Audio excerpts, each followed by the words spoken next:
Thanks for joining us on episode 6 of Building a Bog Filter. In this episode, we will take you through the process of rocking the stream bed and upper pond in our effort to create a relaxing babbling brook.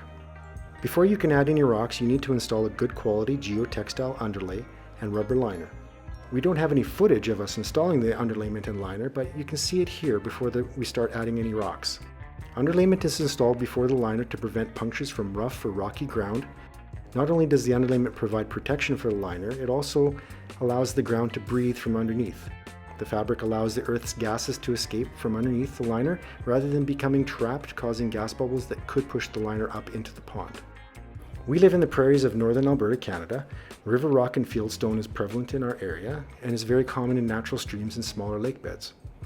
We wanted our stream and pond to look natural in our environment, so we chose to go with this style of finish versus some of the ponds you might see in other areas where they use larger mountain rocks like Rundle rock.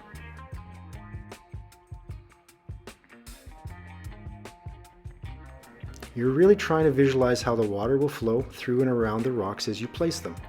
We tended to start with some larger feature stones near the center of the stream and along the edges to direct the water flow.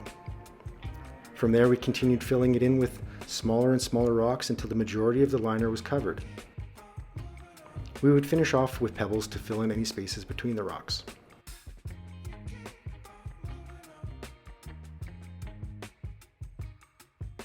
For our stream, we have a 9,000 gallon per hour pump feeding it, so we were not concerned with foam sealing any of the rocks in the stream bed.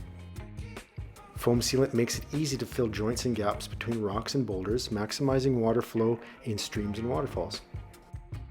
If you have a smaller volume pump, you will want to foam seal all the rocks as you place them to force the water flow from the pump over top of the rocks instead of through the spaces between the rocks and the liner. Take your time with this step to make sure you end up with a natural looking stream bed. One of the keys is randomness. We all tend to like patterns, and when you are trying to mimic nature, patterns will always make things look more man-made. As a reference, we spent several hours just to rock the stream bed, which is approximately 15 feet long.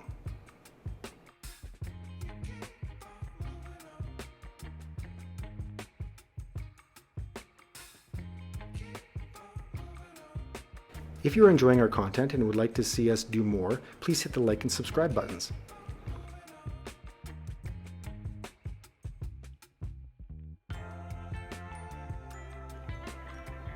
Next, we move on to the upper pond. Here we start by establishing the outer perimeter of the lowest section with larger field stones. These larger rocks help to add visual mass to the pond. Once you have the larger stones placed, you may need to backfill behind the rocks and liner to create a tight joint. As you can see here, we simply fold the liner and underlayment back and either dig out a pocket for one of the field stones or add fill behind it.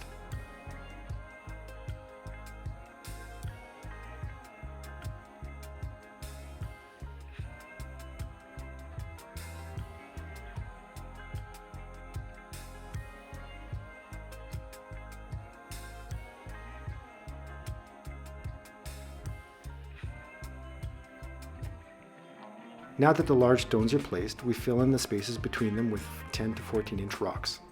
Take your time here as well to make sure you get a tight joints and a natural look.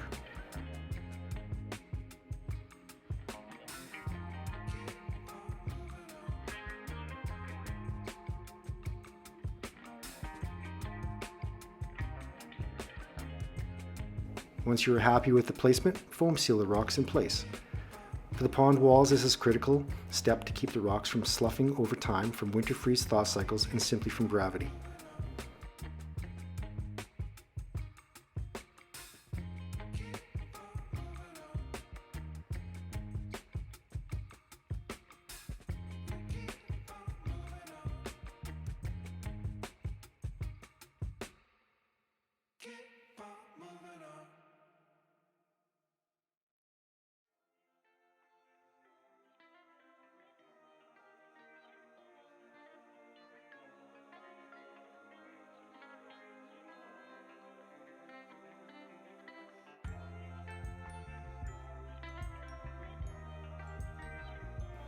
Continue your way around the perimeter of the lower level of the pond.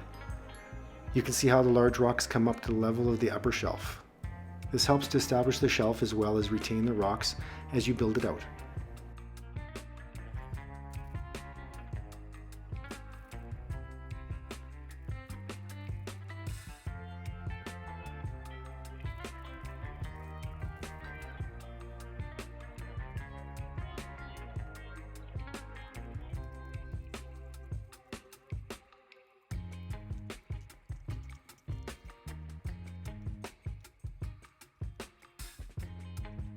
The shelf is a great place for marginal zone 2 and deep marginal zone 3 plants. Marginal plants add depth to the border and shape of the pond. Thriving in shallow waters, these plants are commonly referred to as emergent plants because the flowering part of the plants emerge out of and above the water. They are crucial for consuming nutrients from the water and help to prevent buildup of green algae. Excess nutrients in the water can be harmful to your koi as well.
If you enjoyed this video, make sure to subscribe so you don't miss out on the final video of our series, episode 7. In this video, you will see year 3 of the pond and bog filter, and we will focus on the final touches of how the water from the bog filter flows into the pond. Since the ground is just thawed, we will be getting out there soon and hope to have the video out to you by early summer. All the more reason to subscribe so you don't forget and miss out. Thank you once again for joining us, and we hope to see you soon.